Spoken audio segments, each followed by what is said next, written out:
আজকের পবিত্র ঈদ যেমন হচ্ছে, আগামী 6 তারিখে রামনবমী।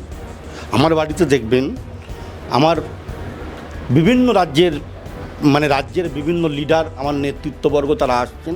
দেখুন, আমার বাড়িতে আসার জন্য মমতা ব্যানার্জির মতো এই রেল রোডে গিয়ে ঘোমটা টেনে হিজাব পরে নামাজ পড়ার অভিনয় করতে হবে না। মমতা বন্দ্যোপাধ্যায় মুসলমানদেরকে চোর, ডাকাত, গুন্ডা, বদমাশ তৈরি করেছে। হামারা দো আর হামারা চার সব তো পশ্চিমবাংলায় চলবে না। আমরা ওই কৃষ্টি কালচার সংস্কৃতি বড় হয়েছি। একদিন দুর্গা ঠাকুরের বিসর্জনের শোভাযাত্রা সন্ধ্যাবেলা যেত, আর দুপুরবেলা মহরমের তাজিয়া যেত। মমতা ব্যানার্জি রোজা না রেখে সারাদিন হান্ডে পিণ্ডে খেয়ে সন্ধ্যাবেলা মুখ দিয়ে আষ্টের গন্ধ বেরোচ্ছে, আর মনিকা মুখার্জির ছেলেকে নিয়ে চলে যাচ্ছেন পার্ক সার্কাস ময়দানে ঘোমটা টেনে বিড়বিড় করে দু হাত তুলে। কী বলছি, আমরা তো এই পশ্চিমবাংলা চাই না। বন্দ্যোপাধ্যায় এই সংখ্যালঘু মুসলমানদেরকে শুধু তেজপাতার মতো ব্যবহার করেছে। আমরা তেজপাতা যেমন তরকারিতে বা কোনো রান্না করলে ভালো কিছু তেজপাতা দেয়, তেমনি মুসলমানরা পশ্চিমবাংলায় এই মুহূর্তে হচ্ছে তেজপাতা। 26শে বিধানসভা ভোটে মুসলমানরা তারা ভোট দেবে, উচিত শিক্ষা দেবো। দিল্লির মতো পরিণতি হবে, দিল্লির মতো পরিস্থিতি হবে পশ্চিমবাংলায়। 30% ভোট নিয়ে মমতা ব্যানার্জি মাতামাতি করছে। মমতা ব্যানার্জি জেনে গেছে যে 70% হিন্দু মানুষ যারা আছেন পশ্চিমবাংলায়, তাদের প্রতি যে অন্যায় অবিচার হয়েছে, তারা পরিবর্তন চাইছে। আর আমার সংখ্যালঘু মুসলমান ভাইরাও পরিবর্তন চাইছে। ডবল চাকরি হবে, সংখ্যালঘুদের উন্নয়ন হবে। শুনুন, মরছে কারা? মুসলমান। মারছে কারা? মুসলমান। আর সিপিএমের 34 বছরে সিপিএম মুসলমানদেরকে ফুটবল হিসেবে ব্যবহার করেছিল। মমতা একটু আধুনিক হয়েছে। আধুনিক বলতে কি, মুসলমানদের সামনে গিয়ে একটু রোজা না রেখে হিজাব টিজাব ঘোমটা টোমটা টেনে তিনি বলছেন যে আমি আপনাদের মাসিয়া। কে বলেছে সারাদিন রোজা না করে মমতা বন্দ্যোপাধ্যায়কে নিয়ে ইফতার পার্টিতে নিয়ে? এই অধিকার কে দিয়েছে? প্রথম থেকে চতুর্থ স্তম্ভ আপনাদেরকে বলেছি। দেখুন, মমতা বন্দ্যোপাধ্যায় দাঙ্গা করতে চাইছে। প্রতি বছরের মতো আজকেও 2011 পর থেকে মুখ্যমন্ত্রী মমতা বন্দ্যোপাধ্যায় রেড রোডে গিয়েছেন এবং সেখানে সংখ্যালঘু যারা রয়েছেন তাদের সাথে বসে নামাজ পড়েছেন এবং তারপর ঈদের যা যা অনুষ্ঠান সেই কর্মসূচি সেখানে শুরু করেছেন। ঈদের কর্মসূচি, কিন্তু সেখানে রাজনৈতিক বিরোধী দলগুলোকে খোঁচা মারতে কিন্তু কোথাও থেকে পিছু পা হলেন না মুখ্যমন্ত্রী মমতা বন্দ্যোপাধ্যায়। এই মুহূর্তে আমাদের সাথে রয়েছেন কাসেম দা। নাম শুনে মুখ্যমন্ত্রী সবসময় একটা কথা বলেন যে সংখ্যালঘু যারা রয়েছে তারা নাকি বিজেপি করে না, তারা নাকি বিজেপির একটা বড় শত্রু। কিন্তু কাসেম দা দীর্ঘদিন ধরে বিজেপির সাথে যুক্ত রয়েছে। প্রথমত তো ঈদ মুবারক আপনাকে। একদম ঈদের পবিত্র ঈদের জাতি ধর্ম সকল শ্রেণীর মানুষকে আমার পক্ষ থেকে, আমার পরিবারের তরফ থেকে, ভারতীয় জনতা পার্টির একজন কার্যকর্তা হিসাবে প্রত্যেককে সালাম, অভিনন্দন। এবং সবাই ভালো থাকবেন, সুস্থ থাকবেন। এবং আজকের পবিত্র ঈদ যেমন হচ্ছে, আগামী 6 তারিখে রামনবমী। আমার বাড়িতে দেখবেন আমার বিভিন্ন রাজ্যের বিভিন্ন লিডার, আমার নেতৃত্ববর্গ তারা আসছেন। দেখুন, আমার বাড়িতে আসার জন্য মমতা ব্যানার্জির মতো এই রেল রোডে গিয়ে ঘোমটা টেনে হিজাব পরে নামাজ পড়ার অভিনয় করতে হবে না। আমার বাড়িতে আসবে ভ্রাতৃত্ববোধ, ভালোবাসা। তো মমতা বন্দ্যোপাধ্যায় তৈরি করেনি। মমতা বন্দ্যোপাধ্যায় মুসলমানদেরকে চোর, ডাকাত, গুন্ডা, বদমাশ তৈরি করেছে। মুসলমান সমাজকে কলঙ্কিত করেছে। মমতা ব্যানার্জি রোজা না রেখে সারাদিন হান্ডে পিণ্ডে খেয়ে সন্ধ্যাবেলা মুখ দিয়ে আষ্টের গন্ধ বেরোচ্ছে, আর মনিকা মুখার্জির ছেলেকে নিয়ে চলে যাচ্ছেন পার্ক সার্কাস ময়দানে ঘোমটা টেনে বিড়বিড় করে দু হাত তুলে। কী বলছি, আমরা তো এই পশ্চিমবাংলা চাই না। এই পশ্চিমবাংলাতে ঠাকুর রামকৃষ্ণ পরমহংসদেব এসেছিলেন। এই পশ্চিমবাংলাতে স্বামী বিবেকানন্দের আবির্ভাব হয়েছিলেন। এই বাংলার মাটিতে মা সারদা দেবীর আবির্ভাব হয়েছিল। এই বাংলার মাটি সেই পবিত্র মাটি। কাজী নজরুল ইসলাম শ্যামা সঙ্গীত লিখে গেছে। মমতা বন্দ্যোপাধ্যায়কে নতুন করে হিজাব পরে ঘোমটা টেনে নামাজ পড়ার অভিনয় কেন করতে হবে? আসেন দা, ফিরাদ হাকিম তিনি আপনাদের কমিউনিটির একজন লোক রয়েছেন। শাসক শিবির বারবার বলে যে বিজেপি নাকি মুসলমানদের সংখ্যালঘুদের একেবারে শত্রু। সেখানে তুমি দাঁড়িয়ে একেবারে বুক চিতিয়ে বলছো যে শ্যামার সঙ্গীতও গাওয়া হবে এই বাংলায়, আবার আল্লাহর গানও গাওয়া হবে। শুনুন, এই মনিকা মুখার্জির ছেলেকে দিয়ে তো পশ্চিমবাংলার মুসলমানদের মূল্যায়ন করা যাবে না। যে ফিরাদ হাকিম দাওয়াতে ইসলাম দিচ্ছেন, যে ফিরাদ হাকিম বলছেন আরও মুসলিম জনসংখ্যা বাড়াতে হবে, হামারা দো আর হামারা চার, সব তো পশ্চিমবাংলায় চলবে না। আমরা ওই কৃষ্টি কালচার সংস্কৃতি বড় হয়েছি। একদিন দুর্গা ঠাকুরের বিসর্জনের শোভাযাত্রা সন্ধ্যাবেলা যেত, আর দুপুরবেলা মহরমের তাজিয়া যেত। মমতা বন্দ্যোপাধ্যায় এই সংখ্যালঘু মুসলমানদেরকে শুধু তেজপাতার মতো ব্যবহার করেছে। আমরা তেজপাতা যেমন তরকারিতে বা কোনো রান্না করলে ভালো কিছু তেজপাতা দেয়, তেমনি মুসলমানরা পশ্চিমবাংলায় এই মুহূর্তে হচ্ছে তেজপাতা। শুধু মুসলমানদের তেজপাতার মতো সুগন্ধি নেওয়া হয়, আর নির্বাচনী বৈতরণী পার হয়ে গেলে মমতা বন্দ্যোপাধ্যায় আমাদের কোনো উন্নয়ন সাধন তিনি কিছু করতে পারেননি। মমতা বন্দ্যোপাধ্যায়কে প্রশ্ন করবেন যে পশ্চিমবাংলার মুসলমানরা জানতে চাইছে 14,000 শিক্ষক কেন মাদ্রাসা সার্ভিস কমিশন থেকে নিয়োগ করা হলো না? 507খানা মাদ্রাসা, সরকারি স্বীকৃত মাদ্রাসা, কটা মুসলমান ছেলেকে চাকরি দিয়েছে? 14 বছরে মমতা বন্দ্যোপাধ্যায় সাচার কমিটির রিপোর্ট কেন বাস্তবায়ন করলো না? মমতা বন্দ্যোপাধ্যায়কে প্রশ্ন করবেন এই ফিরাদ হাকিম, ববি, মনিকা মুখার্জির ছেলেকে, যে ওয়াকফ সম্পত্তি 17,000 কোটি টাকার সম্পত্তি বেদখল হয়ে রয়েছে, তার হিসাব কবে দেবেন? মমতা বন্দ্যোপাধ্যায় বলেছিলেন না 2011 সালের আগে যে ডবল ডবল চাকরি হবে, সংখ্যালঘুদের উন্নয়ন হবে? শুনুন, মরছে কারা? মুসলমান। মারছে কারা? মুসলমান। আর সিপিএমের 34 বছরে সিপিএম মুসলমানদেরকে ফুটবল হিসেবে ব্যবহার করেছিল, মমতা একটু আধুনিক হয়েছে। আধুনিক বলতে কি, মুসলমানদের সামনে গিয়ে একটু রোজা না রেখে হিজাব টিজাব ঘোমটা টোমটা টেনে তিনি বলছেন যে আমি আপনাদের মাসিয়া। মমতা বন্দ্যোপাধ্যায় আমাদেরকে ভালোবাসেন না, শুধু ভোট এলে আমরা দুধেল গাই হিসাবে এই দলে স্বীকৃত এবং আমরা ব্যবহার হই, আর আমরা ব্যবহার হব না।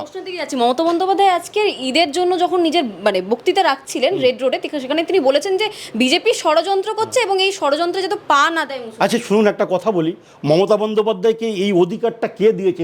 কলকাতার রেড রোডে মুসলিমদের যে নামাজ হচ্ছে, পবিত্র নামাজ, সারা মাস আমরা উপোস করি, আমরা এক ফোঁটা জল অবধি খাই না, আর মমতা বন্দ্যোপাধ্যায় সারাদিন এই রোজা না করে এই সমস্ত নাটক কে করতে বলেছে?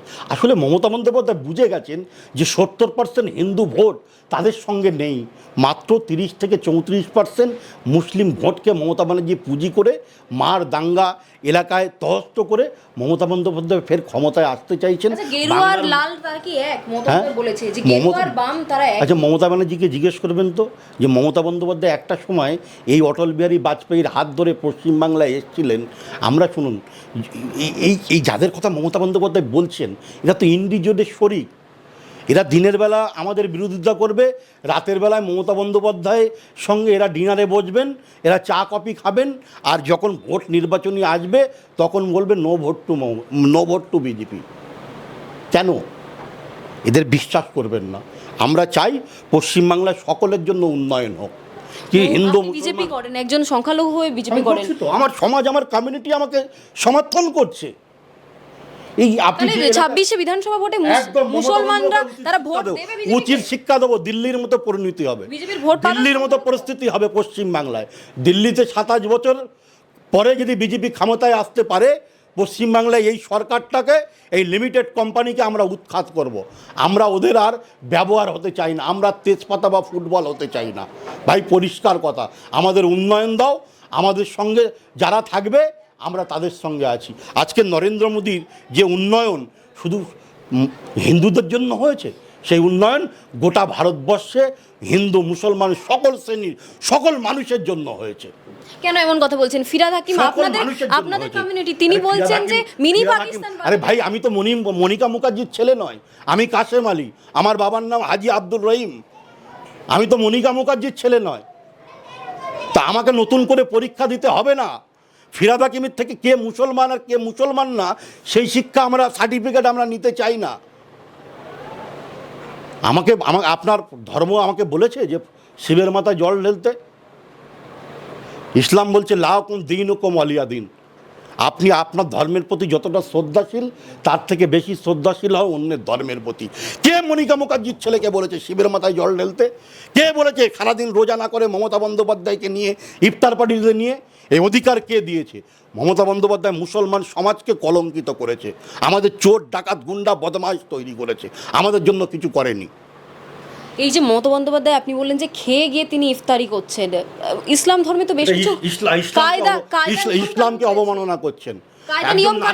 একজন নারী মসজিদে প্রবেশ করতে পারে না, পুরুষ বেষ্টিত মসজিদে প্রবেশ করতে পারে না। নারীদের জন্য আলাদা নামাজ হতে পারে, আলাদা জায়গা হতে পারে, ঠিক আছে, কিন্তু ইসলামে নেই, অধিকার নেই, হুকুমত নেই যে একটা পুরুষের সমাজ বেষ্টিত পুরুষ সমাজের মধ্যে গিয়ে সেখানে নামাজ, ঈদের নামাজ। শরীফ কিংবা এই সংখ্যালঘু নেতৃত্ব যারা রয়েছেন আইএসএফ এর মতো, তারা চুপ না ভাই। ওই 34% ভোট নিয়ে মমতা ব্যানার্জি মাতামাতি করছে। মমতা ব্যানার্জি জেনে গেছে যে 70% হিন্দু মানুষ যারা আছেন পশ্চিম বাংলায় তাদের প্রতি যে অন্যায় অবিচার হয়েছে তারা পরিবর্তন চাইছে। আর আমার সংখ্যালঘু মুসলমান ভাইরাও পরিবর্তন চাইছে। আমরা উন্নয়ন চাই। আমরা মমতা ব্যানার্জির ঘোমটা নাচন খ্যামটা নাচন দেখতে চাই না। আমাদের অনেক ব্যবহার করেছে। 26 আজকে শুনুন একটা কথা বলি, আজকের বকটুইতে কারা মরল? মুসলমান। নানুরে কারা মরল? মুসলমান। আজকের বীরভূমে কারা মরছে? মুসলমান। কেন? আমাদের ব্যবহার করা হয়েছে। আগেই বলেছি আমরা তেজপাতা, আমাদের সুগন্ধি নেওয়া হয়, ব্যবহার করে ছুঁড়ে ফেলে দেওয়া হয়। 26 বিধানসভা ভোট রয়েছে, বিজেপি সংখ্যালঘুদের থেকে ভোট হারছে। মমতা ব্যানার্জি হারছে। আমরা যারা আছি, আমরা যারা রাষ্ট্রবাদী চেতনা সম্পন্ন মানুষ, দেখুন আমার জেলার সভাপতি এসছেন, রীতাদি আছে, আমাদের অভিজিৎ দা আছে, বিকাশ দা আছে, এদের থেকে তো আমাদের সার্টিফিকেট নিতে হয় না। এটা ভ্রাতৃত্ববোধ, আমাদের ভালোবাসা, আমাদের পরম্পরা, আমাদের ঐতিহ্য। আমাদের ঐতিহ্যকে মমতা ব্যানার্জি ভাঙতে পারবে না। আমাদের ভালোবাসাকে মমতা বন্দ্যোপাধ্যায় কেড়ে নিতে পারবে না, ভাগ করতে পারবে না। আগামী 26-এ আপনি লিখে রাখুন, নবান্ন 14 তলায় গেরুয়া ঝান্ডা উড়বে এবং সবকা সাথ সবকা বিকাশের উন্নয়নে সরকার প্রতিষ্ঠিত হবে। আপনাকে একটা প্রশ্ন করতে চাইছি, রেড রোডে প্রতি বছরে মমতা বন্দ্যোপাধ্যায় যায়, নিজের ঈদের জন্য বক্তব্য রাখেন, কিন্তু সেই বক্তব্য বাংলার মাটিতে দাঁড়িয়ে হিন্দিতে কেন হবে? শুনুন একটা কথা বলি, আমরা বাঙালি মুসলমান, আর ফিরহাদ হাকিম ববিরা যারা এই রাজ্যে বসবাস করে, এরা মাত্র যারা মমতা ব্যানার্জি যাদেরকে নেতা ভাবেন তারা 1.1% হবে কিনা সন্দেহ। এই ফিরহাদ হাকিম ববি বলুন, আমিনউদ্দিন ববি বলুন, জাভেদ খান বলুন, যারা নেতা আছে, কোনো বাঙালি মুসলমানকে মমতা ব্যানার্জি নেতা করেছে? হ্যাঁ, হিন্দিতে কেন? হ্যাঁ, হিন্দিতে কেন বক্তৃতা দেবে? আগামী দিনকে এই বাংলাটাকে ওরা পাকিস্তান বা আফগানিস্তান করতে চাইছে? হ্যাঁ, ওরা চাইছে কি? এই বাংলাটাকে ওরা কি বাংলাদেশ করতে চাইছে? হ্যাঁ, আমি বাঙালি মুসলমান বুক ঠুকিয়ে বলতে পারি, যখন দেশ ভাগ হয়েছে আমরা স্বাধীনতার প্রশ্নে আমরা এই দেশকে ভালোবেসে এখানে থেকে গেছি। আমরা পাকিস্তানকে চয়েস করিনি, আমরা মাতৃভূমিকে ভালোবাসি। ইসলাম বলছে যারা মাতৃভূমিকে ভালোবাসে তাদের ঈমান আরও শক্তিশালী হয়, মজবুত হয়। ঈমানের অঙ্গ হচ্ছে মাতৃভূমিকে ভালোবাসা, দেশকে ভালোবাসা।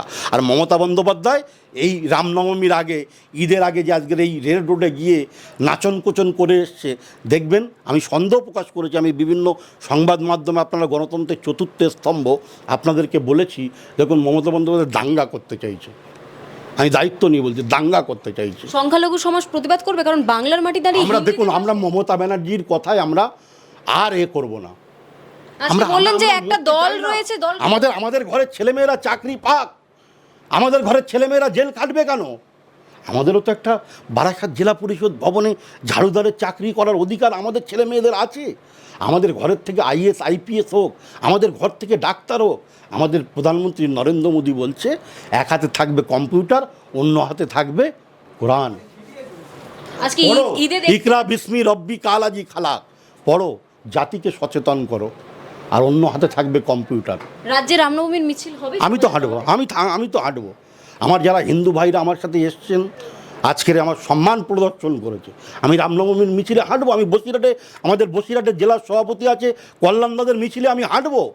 সেখানে গিয়ে তো মমতা বন্দ্যোপাধ্যায়ের মতো ওই তিলক লাগিয়ে বা ওই ঘোমটা টেনে আমাকে তো পরীক্ষা দিতে হবে না যে আমি আপনাদের লোক। আমি একজন জাতীয়তাবাদী রাষ্ট্রবাদী নাগরিক হিসেবে, রাম কারোর ব্যক্তিগত সম্পত্তি নয়, রাম হচ্ছে মর্যাদা পুরুষোত্তম, রাম হচ্ছে ভগবান রূপে একটা মানুষের কাছে পরিগণিত হয়েছে, প্রতিষ্ঠিত হয়েছে। রামকে আপনি সম্মান করেন, আমিও সম্মান করি। রামকে সম্মান করে ইন্দোনেশিয়ার মতো সর্ববৃহৎ মুসলিম রাষ্ট্র, পৃথিবীর ইতিহাসে সর্ববৃহৎ মুসলিম রাষ্ট্রের নাম ইন্দোনেশিয়া, সেখানে রামকে তারা সম্মান প্রদর্শন করে। আমার তো রামের সাথে কোনো শত্রু নেই, রহিমের সাথে তো আমাদের লড়াই নেই। এই ভাগ মমতা বন্দ্যোপাধ্যায় 14 বছরে করে গেছেন। 26-এ যদি বিধানসভা ভোটে বিজেপি জিতে, যদি বিজেপি রাজ্যে আসে, তাহলে কি সংখ্যালঘুরা কি অস্তিত্ব সংকট হয়ে যাবে? কেন আমরা আছি তো 2017 সাল থেকে ভারতীয় জনতা পার্টির সঙ্গে আমি যুক্ত আছি। আমি তো বুক চিতিয়ে বলতে পারি আমি ভারতবর্ষের একজন নাগরিক, এবং ভারতবর্ষ সর্ববৃহৎ রাজনৈতিক দলটা করি, তার নাম ভারতীয় জনতা পার্টি। আমাদের নেতার নাম নরেন্দ্র দামোদর দাস মোদী, 130 কোটি মানুষের জনপ্রতিনিধিত্ব করেন। বাংলা হাটের আরো খবর দেখতে নজর রাখুন। বাংলা খবর মানেই বাংলা হাট।